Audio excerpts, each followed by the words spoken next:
Balangir police कब्जा कुख्यात cup syrup mafia सानो नेगी सानो सह तार दुई सहयोगी भुवनेश्वर गिरफ्त कर बलांगीर पुलिस स्वतंत्र टीम एमाने बलांगीर समेत समग्र पश्चिम ओडिशा रे बेआईन कप सिरप व्यवसाय चलाई आसुथिले। अभियुक्तों निकटू एक इनोभा कार सह नगद 55,200 टंका एवं 4टी मोबाइल फोन जबत करिछि पुलिस।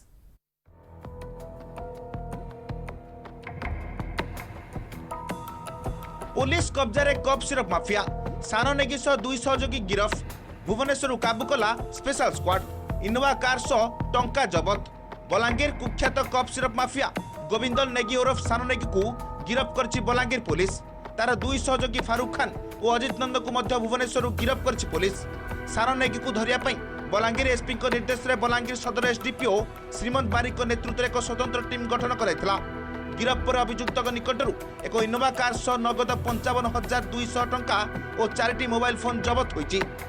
आम स्पेशल इन्वेस्टिगेशन करूँ और सब पता चेष्टा करूँ तो से है आम गोटे स्पेशल टीम तापाई गठन करूँ। स्पेशल टीम नेतृत्व आम एसडीपीओ बारिक करते से टीम पूरा खबर नहीं कि वर्तमान आज सुधा 3 लोग जो से केस इन्वॉल्व थे से वर्तमान 3 लोगों को वर्तमान आज अरेस्ट कराई। गत किछि मास मध्य बलांगीर जिलू प्राय 28,000 बोतल कप सिरप पुलिस जबत कर सारी।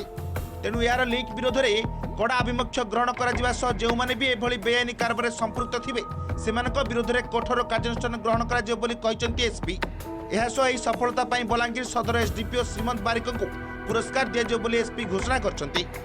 कप सिरप जो अच्छी इलीगल बलांगीर ट्रेड हो खाली बलांगीर नहीं पूरा पश्चिम ओडिशा रे यार बहुत प्रबल ट्रेड हो ट्रेड काबू करने आम बहुत स्टेप्स नौ सेफ्टी की पाखापाखि आम 28,000 बॉटल वर्तमान सुधा आम सीज कर सक्सेसफुल हो जो टीम नेतृत्व बारिक कर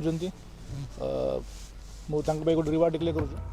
गत नवेम्बर 28 तारिख में पुईतला पुलिस 10,600 बोतल कप सिरप जबत करने सह 3 जन अभियुक्त को गिरफ्त करथिला। एही घटना रे मास्टरमाइंड सामने की पुलिस आखिरे धूली दे फेरार हो जाइथिला। बलांगीर बलराम मिश्र रिपोर्ट MBC न्यूज।